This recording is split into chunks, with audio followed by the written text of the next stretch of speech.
And so in Sunday school, here's how it goes. Joseph was hated by his brothers. Have you ever been hated by anybody?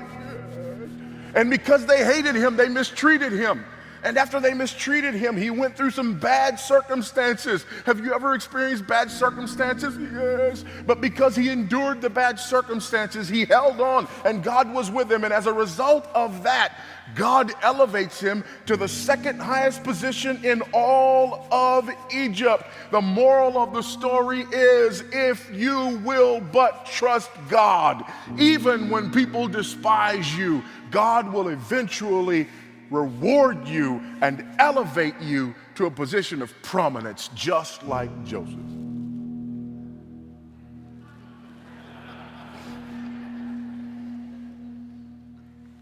Really? That's why Genesis 41 is in the Bible. God makes a covenant with his people. This covenant with his people has to do with the promised seed that is going to come and continue on. It has to do with a place, this promised land, and it has to do with blessing from them to the nations. Now, Joseph, who is beginning to experience the first fruits of the covenant people of God living in the land of promise, is taken away from his father, away from the covenant community, away from the land of promise, into a pagan land where he has pagan power, pagan wealth, a pagan identity, and a pagan wife. And we say, hold on, children, you can have that too.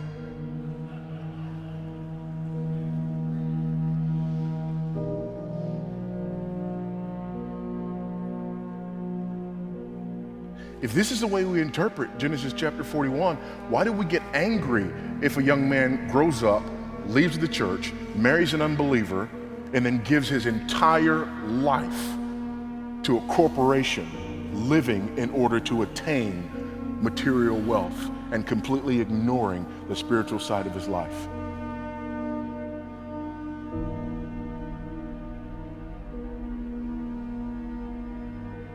Because if you challenge him on it, all he has to do is go back to his Sunday school lesson on Genesis 41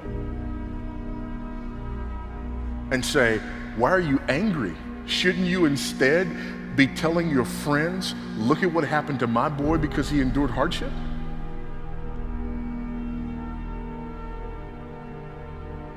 See, this is a payoff moment. So here's the question. Why Genesis chapter 41? I'm so glad you asked. Joseph himself answers this question when his brothers show up. He finally reveals himself to his brothers. He cannot control himself anymore. And when he reveals himself to his brothers, here's what doesn't happen. Joseph does not look to his brothers and say, I'm Joseph. I'm the one you sent into slavery. I'm the one that you wanted to murder. I'm the one that you did not want to bow before, but you've been bowing before me ever since you came to Egypt. I'm the one that you didn't think much of, but now God has made much of me. I am the one that you thought God gave too much favor from his father. Now I'm the one that God has favored before the most powerful man in the world. See, that's what you would have said. How do I know that? Because that's what I would have said.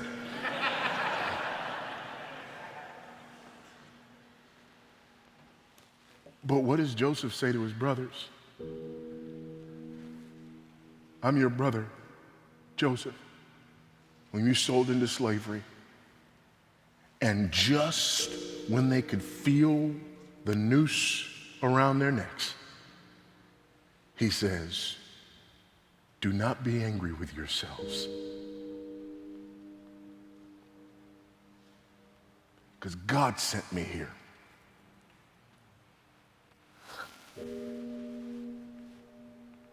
to save you. What?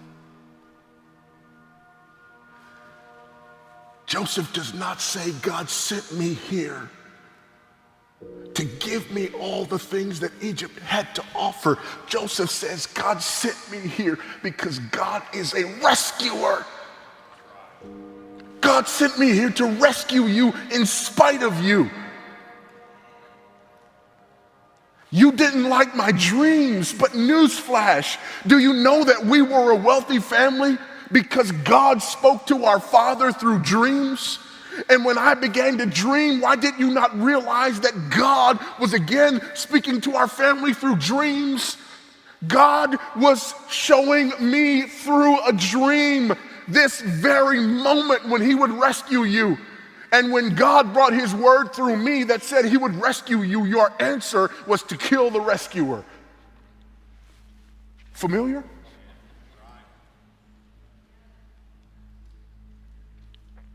But I'm not mad, because I let that stuff go. And this is not my home.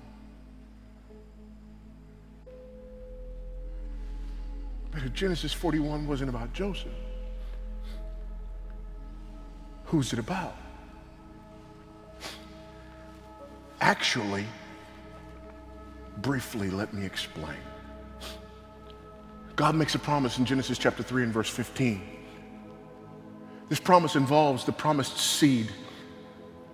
He pronounces this promise in a curse against the serpent. The serpent believes exactly what God says, which is why in Genesis chapter 4 we have the first murder. What is the first murder? The seed of the serpent, Cain, kills the seed of the woman, Abel. What happens after that? In chapter 4, at the end of it, on into chapter 5, we get the announcement of the coming of Seth and the restoration of the godly seed. Then in chapter 5, we get a genealogy. And so there are 10 generations from Adam to Noah through the godly line of Seth. God wipes out the world in the flood, and he preserves Noah, Shem, Ham, Japheth, and their wives. Why is this important? Because you've got to have husbands and wives in order to have seed. The seed that was promised still had not come to fruition. Eventually you come to a man named Terah who has an offspring by the name of Abraham. God makes a promise to that man named Abraham, and this promise involves, among other things, seed. But this promise is rather significant because he and his wife, particularly his wife, too old for seed. So how do you get promised seed if the seed-bearing woman is too old for seed? The answer is God must intervene. No. The answer is we got to find somebody else. Hagar. Wrong answer. God didn't say a seed, he said the seed. Ishmael was a seed, but not the seed. Isaac is the seed. Isaac then goes on, and they have twins. Which one is it going to be? Certainly it's going to be the older. No, this is not about birth order. This is about election. The older will serve the younger. So it's not Esau, it's Jacob. Jacob goes forth, and if seed is going to come, certainly Jacob's got to find a wife. He goes to Laban, and he meets Laban's daughter and falls in love and thinks he's found the one.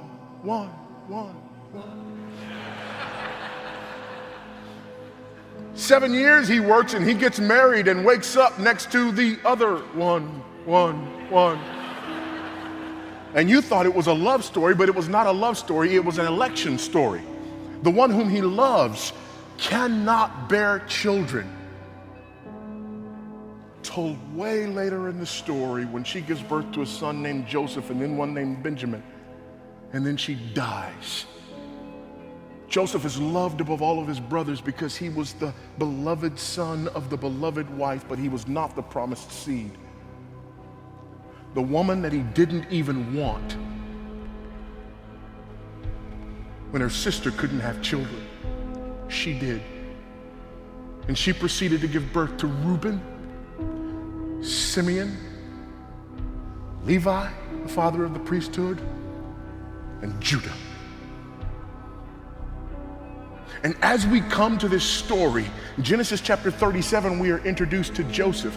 In Genesis chapter 38, there seems to be a chapter that's out of place because now we read about Judah and Tamar, the worst moment in Judah's life. Why is that there in the midst of the story about Joseph? Because it's not about Joseph, it's about Judah. Well, why show Judah at his lowest point? Because God has to redeem Judah for him to take his place as the head of the family and to be identified as the promised seed because of the electing work of God. And so God redeems Judah. And in what moment do we see Judah's redemption? When Judah says to his father, Jacob, send me with the boy Benjamin. I know you love him. And if anything happens to him, I will be his substitute. Joseph tries them, and he takes Benjamin and says, I'm keeping this one. Jacob says, it'll kill my daddy. Take me instead of my brother as his substitute and put his punishment upon me in order that my father may be pleased by his redemption. Does that sound familiar? Judah goes on to have a son. It's a great-grandson. And his name is David. David, just like his father Judah, shows up on the scene like this great-grandfather of his. And what does he do when he shows up on the scene? When he's finally identified and the promised seed brings forth his presence with authority, he walks down into a valley where there's been a giant who made this proposition: send me a man to fight with me. If he defeats me, we will serve you. If I defeat him, you will serve me. David goes down, fights the giant as the representative substitute for God's people, wins victory over the giant, thereby winning victory on behalf of all of God's people.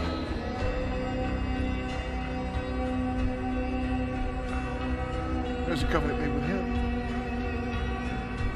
And that covenant promises throne and a king. And great King David, descendant of Judah, eventually has a greater son who is a greater king, who is the Lion of the tribe of Judah. The New Testament opens up with a genealogy, and basically that genealogy screams the God who made a promise in Genesis chapter 3 has fulfilled that promise. These are the line of the promised seed who will crush the head of the snake. And what does great King David's greater son Jesus do?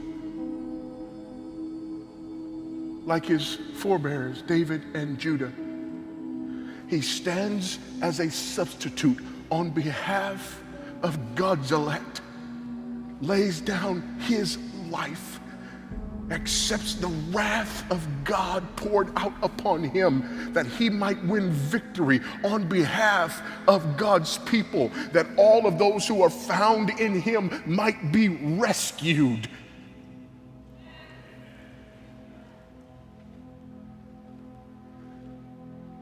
Why is Genesis chapter 41 important? Because God rescues Joseph in order to rescue Judah, in order to rescue Israel, in order to rescue me.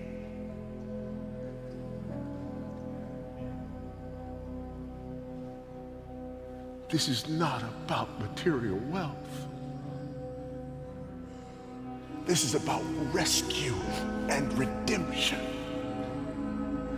This is about God in his providence orchestrating all of history in order to bring about that which we need more than anything else, and that is to be rescued from God.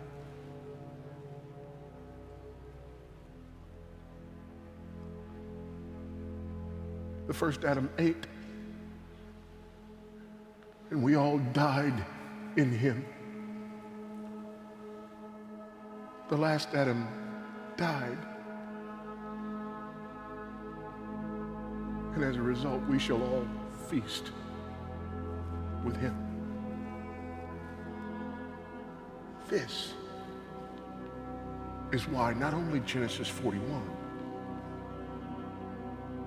but the whole Old Testament matters and makes sense. Because it points to God's redeeming, rescuing work in the person of Christ.